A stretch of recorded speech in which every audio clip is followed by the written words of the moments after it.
We are sharing the following conversation in connection with the film titled Companions. If you've seen the film, thank you. If not, we hope you will watch it and spend some time pondering the issues it raises. We intend this movie and its earlier installment, Heart of Africa, to open the film industry in the Congo and also to open conversations throughout the world. Though we took fictional liberties, the story presented in both of these films was inspired by real events. We began thinking of this film when we sent American and Canadian missionaries to the Democratic Republic of the Congo. As we corresponded with them, we were touched as several recognized racism within their own hearts.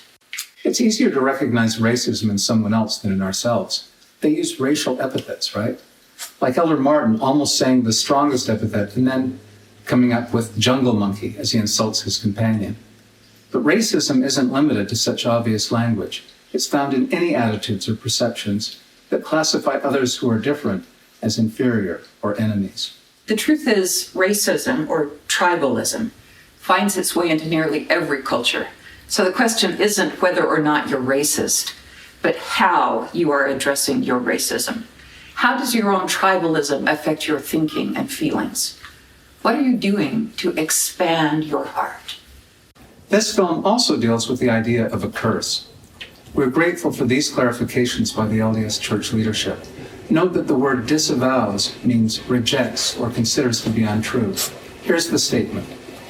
Today, the Church disavows the theories advanced in the past that black skin is a sign of divine disfavor or curse, or that it reflects unrighteous actions in a premortal life, that mixed-race marriages are a sin, or that blacks or people of any other race or ethnicity are inferior in any way to anyone else. Church leaders today unequivocally condemn all racism, past and present, in any form. For the next 30 minutes, we'll show you a fascinating conversation between two African-American men who are dear friends, though they met at opposite ends of a divide.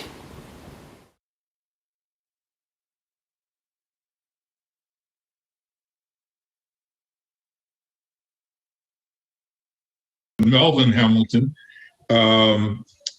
I am the proud graduate from Boys Town, Nebraska, which I credit with civilizing me. And then a graduate from the University of Wyoming, one of the Black 14 at the University of Wyoming that protest against the policy that blacks could not be priests in the Mormon Church. I'm Darius Gray, son of goodly parents and raised in Colorado Springs, Colorado with a Southern upbringing.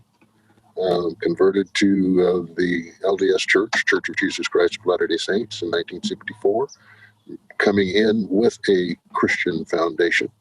I have been a Latter-day Saint for the past, if I'm trying to do the math in my head, about 55 years, I think, something like that.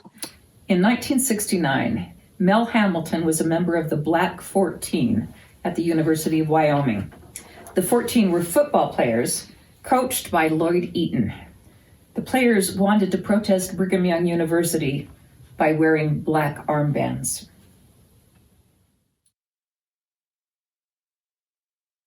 We go into Eaton's office and we tell him that we want to protest, and we want to protest by wearing black armbands.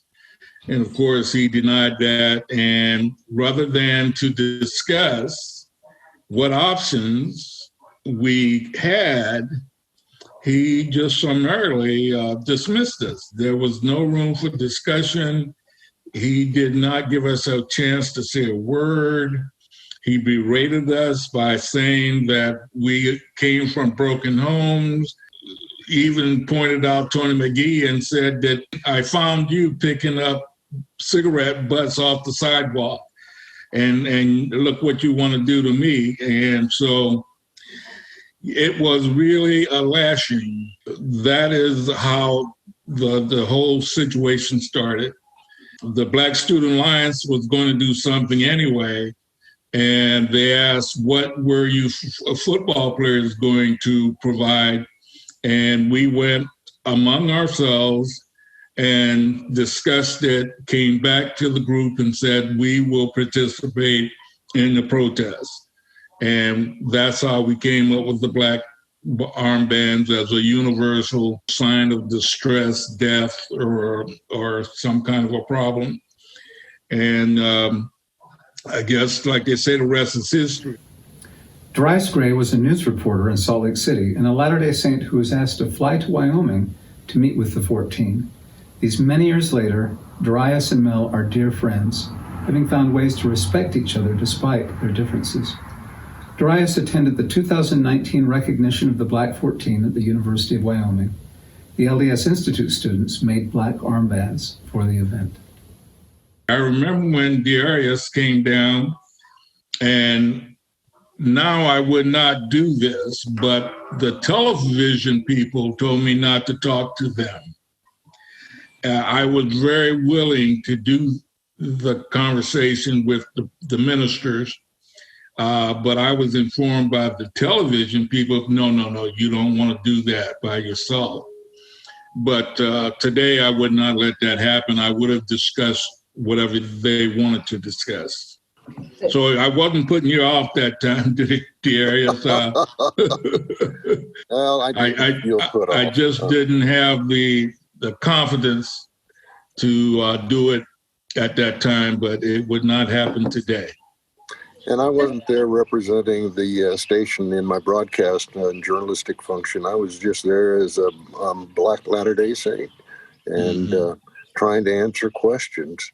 And so, no, there was no sense of that from you to me, that there was any hesitation there at all. And when I say I see us as being on the same side, we were both proud Black men. We know who we are. We're proud of who we are. We were proud back then. We weren't running away from our ethnicity and from our history. So we may have been coming at it somewhat differently, but we were on the same side. Yeah. And exactly different methods. And for a while, I did not think that people should be quietly working for changes.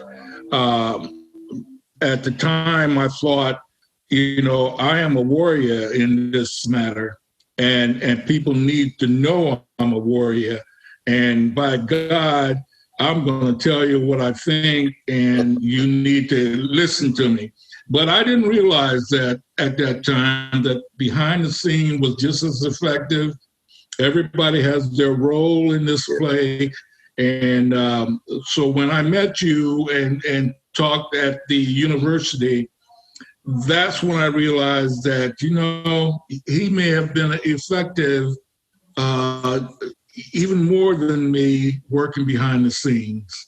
And that's when I began to respect what you were doing. Yeah, thank you. You're kind. Yeah. Good cop, bad cop. We get it done. Yeah. Well, the question in 2020 is that the Black 14 protest in the 1969 really launched nationwide protests where the black armband was used by teams all across the nation. And the response to Coach Eaton firing the teams and the team members and saying, you can go back on Negro relief, which also indicates a particular mindset, that showed something.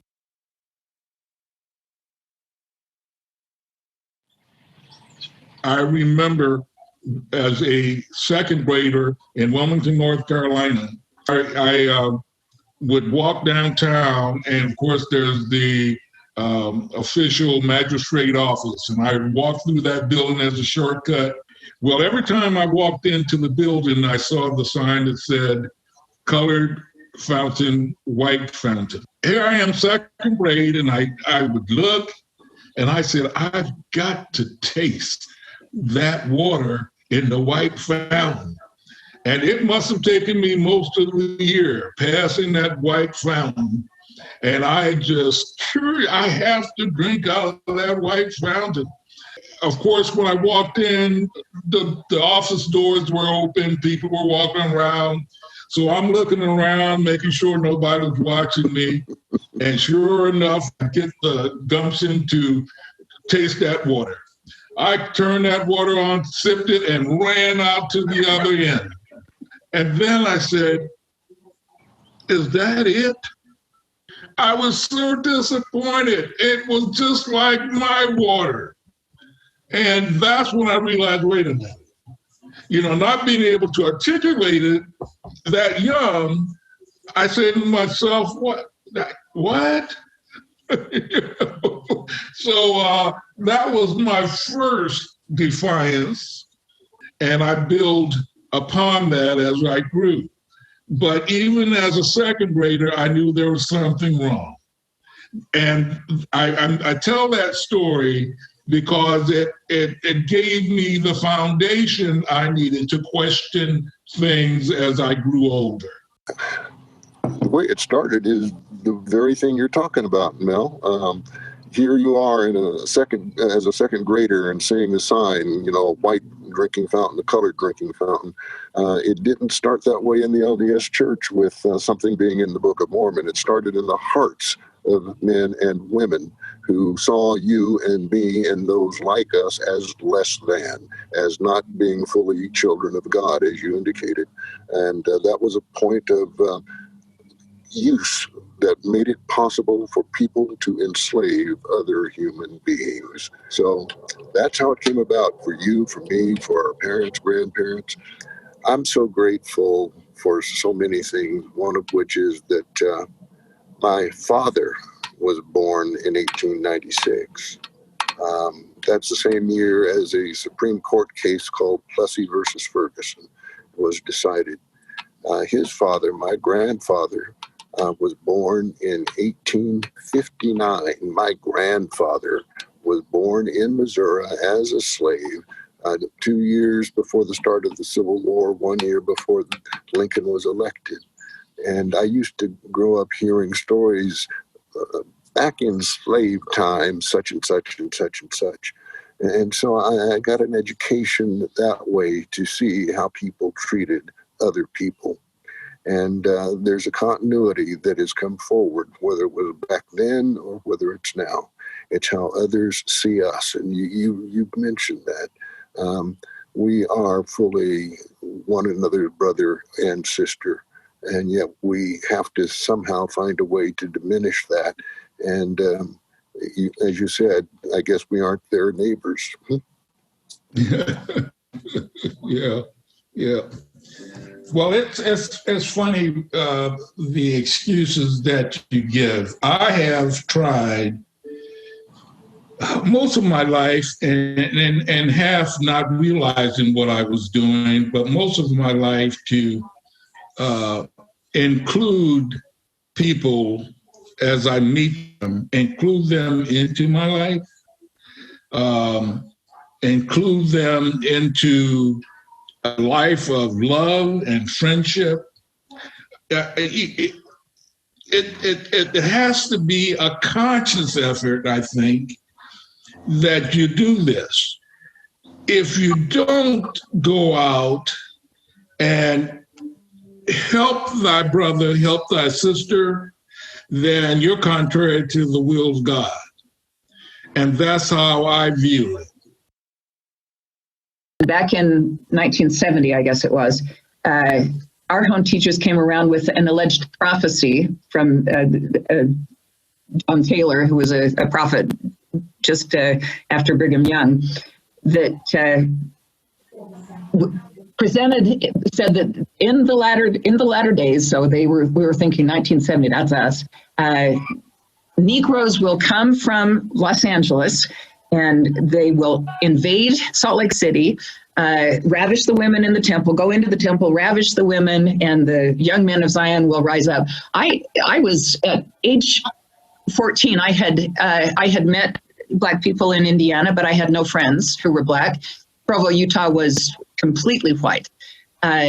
And I really didn't have a place to file that information. It was publicly disavowed 2 weeks later. Did people continue believing it? Well, I'm guessing they did. Darius, if you could tell a little bit about what happened to you when that false prophecy was being circulated, a conspiracy theory, such as we're seeing nowadays. What happened to you in Salt Lake City? That conspiracy theory, that false prophecy, seemed to rise up every 6 months, especially just before the LDS Church had its general conference. And yeah, I was working as a broadcaster, as a journalist, and I happened one day to be downtown at the I think it was Hall of Justice, it was called, the building where the Salt Lake City Police Department was housed. The chief of police, Dewey Phyllis, was a friend of mine. He had attended my wedding. He and his wife had dined in our apartment, and we had dined in their home. And at any rate, I just dropped by. It wasn't my beat, but I just wanted to say hi to Dewey. And he invited me into his inner office. And there was this large table with I think it's called a relief map, with all the contours and everything. And it was of the Salt Lake Valley in Salt Lake City. And he was showing me the plans that were already in place to deal with this supposed influx coming in to rape and pillage in the Salt Lake Temple. And so all of a sudden, it wasn't just hearing something that was going around, something that was being copied on copy machines or mimeographed out back in those days. All of a sudden, it became very, very tangible. As the chief of police, Dewey had been in charge or in touch with the governor, Cal Rampton's office, also had been in touch with the head of the Utah Guard, National Guard. And plans were indeed put in place and ready for this influx that never did happen. It was never a reality. But they had located spots to bivouac the National Guard when the governor activated the Guard. One of the spots was one of the high schools here. I remember West High. And in his office, the chief of police had a cot and other equipment that would be the type of equipment that the guardsmen would have that was set to be set up in that high school as a bivouac area. So here were all of these plans because to them it had to be real. This was going to happen. And I would get reports from time to time. The bus just got into Las Vegas. The bus loads are just getting into Las Vegas or leaving Las Vegas, and they're on their way. And of course, there wasn't a single bus, and there may have been a car with a black person or two in it, but they weren't coming to Utah to rape and pillage in the temple. Mm-hmm. But those were the sorts of things that came about. And you talk about fear. Mel, I'm a shooter too, and have always been. Grew up as a country boy, and anyway, there was a little gun store here named Guns Unlimited, and with all of these rumors going around, I thought, I have a permit to carry, and that was back in the day when it wasn't common, but I had a permit to carry, but I wanted a different holster than I had. And so I was down at Guns Unlimited and looking for a holster for this particular sidearm. And it was during the day and not very busy. And there were two white men, and I'm going to say maybe 8 feet away, 10 feet away, and from me. And as I was looking at the holsters, they were having a conversation that was obviously intended for me to hear. And one of them said to the other that he had gotten a special temple recommend, and he was going to be in the east towers of the Salt Lake Temple. And he mentioned the weapon he had, the caliber and the scope and all the rest. And he said he could pick a nigger off down Main Street 2 blocks.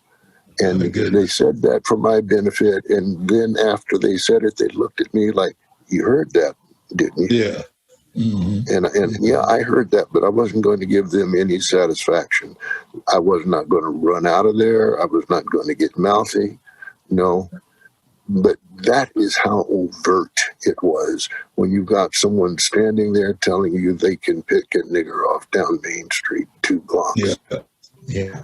Yeah. I took all of my weapons, made sure they were sighted in. I was sort of an unofficial range officer at the police pistol range. And I sighted everything in. I bought extra ammo.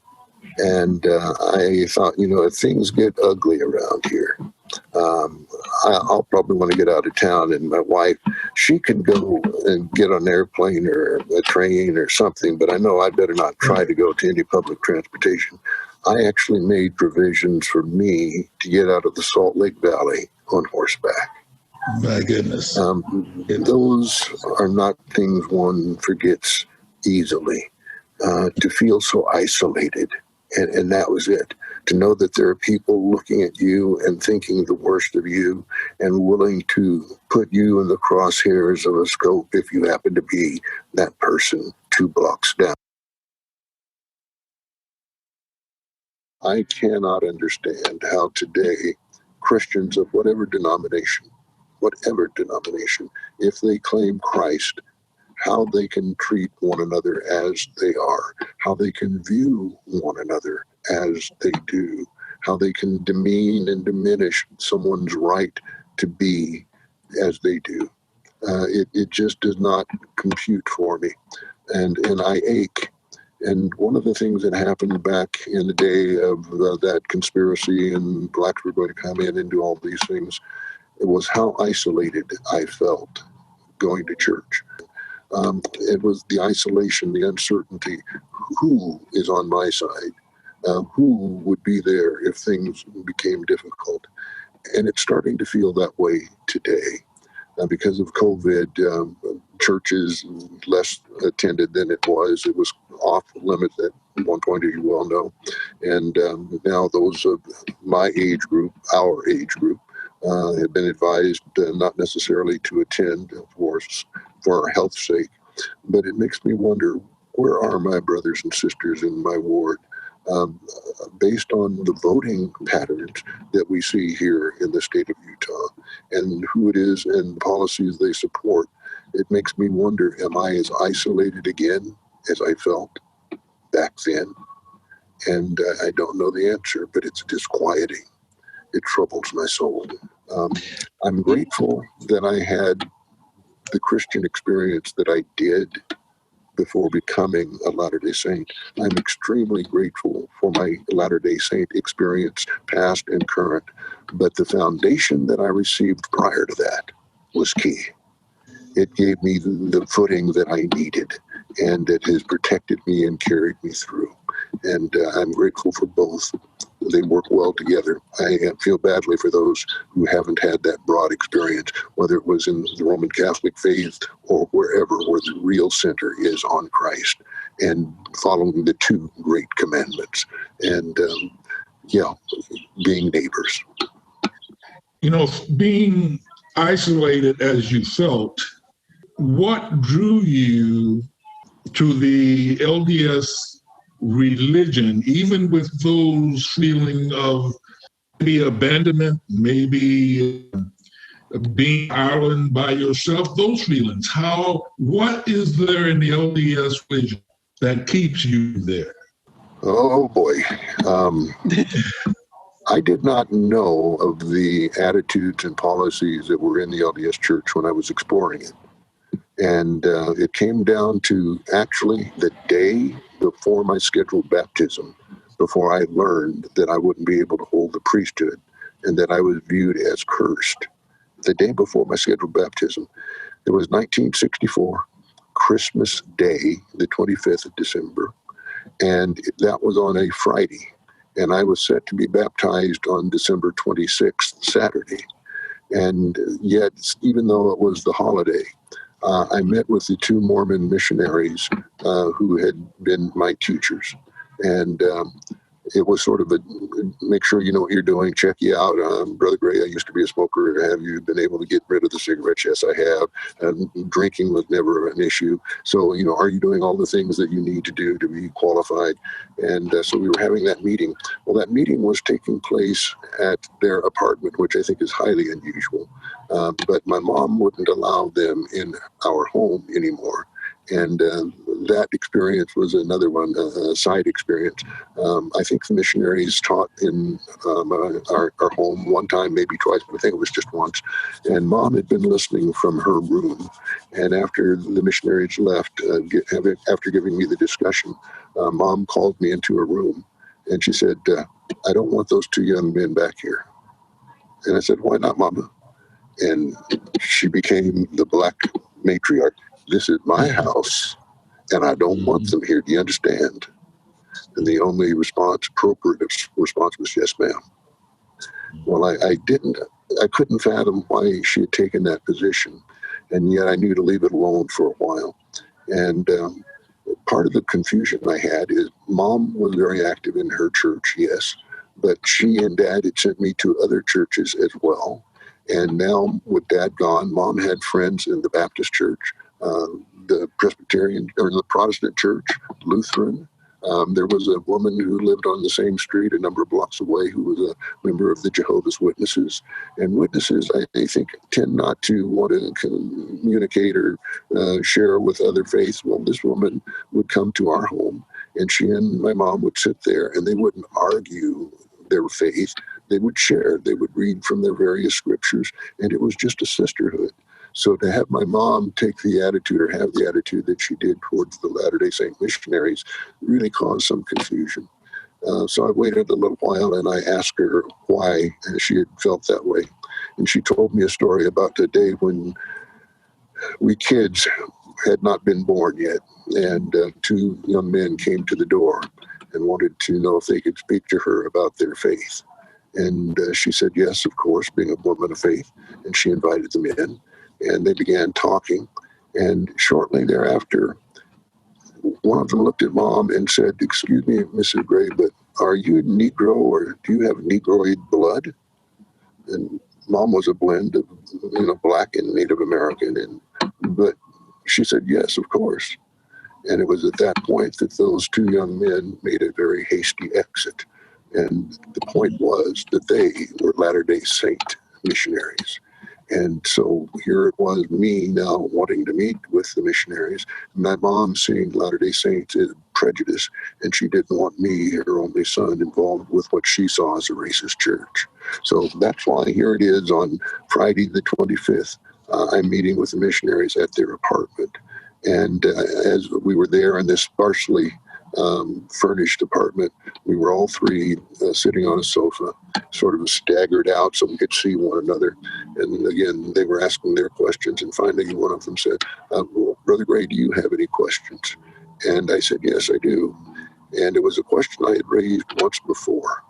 And that was pointing at my skin. I asked, reading in the Book of Mormon, it talks about people having a dark skin at times and being out of favor with God. How, if in any way, does that relate to me? And when I had asked it before, they told me, well, we'll get to that later. Well, this night, later, arrived.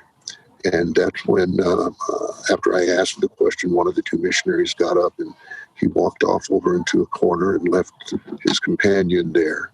And the companion said, quote, well, Brother Gray, the primary implication is that you won't be able to hold the priesthood. Now, I'll end the quote there because he went on to talk about me being cursed, but I don't remember any of the words after that. I couldn't believe what I was hearing coming from two young men, missionaries, devoting 2 years of their lives in the service of their faith. And yet they're sitting here, one of them telling me I'm not worthy, that I'm cursed and cursed by God. And I thought to myself, there's no way in hell I'm going to be baptized into that church tomorrow. And yet I was a hypocrite. I didn't tell them that. I just nodded and smiled. When I left there, I was so troubled. I had already had a testimony of this faith. Otherwise, I wouldn't have set a date to be baptized. And to hear what I had just heard, how do I mesh the two? Again, a proud Black young man, and yet having a testimony of this faith as a continuation of the Christian training I had already had. When I got home, I knew I couldn't go talk to my mother. I already knew how she felt. and she would just dismiss me as having been foolish and pursuing, this faith in the first place. I thought about going to the family that had been prominent in my being exposed to the LDS Church. They only lived a few houses away, right on the same block, white family. And then I thought, wait a minute, if the missionaries feel this way, how do members of that family feel? Do they see me as cursed? Again, feeling isolated. So I went on and got in my room, and my room was an old converted sleeping porch and didn't have any heat in it. And this was Colorado Springs, Colorado, over 6,000 foot elevation in December, and it can get a mite chilly. And yet I always had the habit of opening the window, whether it was summer or winter, and opening the window, it slid open, and just giving my prayers to the sky at night. And so I did that this night. And I finished the prayer and was not at peace. Yet I closed the window, closed the curtain. Mom made the curtains. Dad hung them, homemade, curtain rods. And I tried to sleep. I couldn't sleep.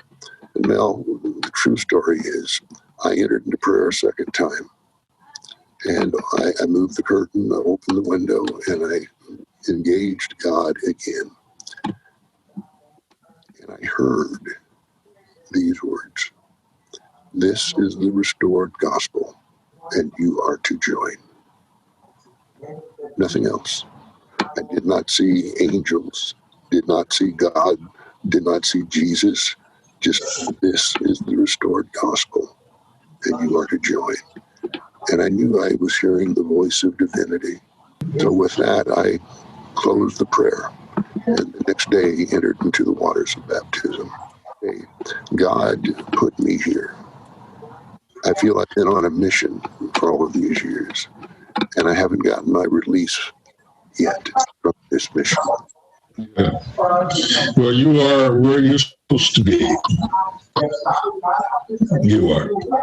And you have been where you needed to be and been doing the things you have and care there in support. No small feat. I know that.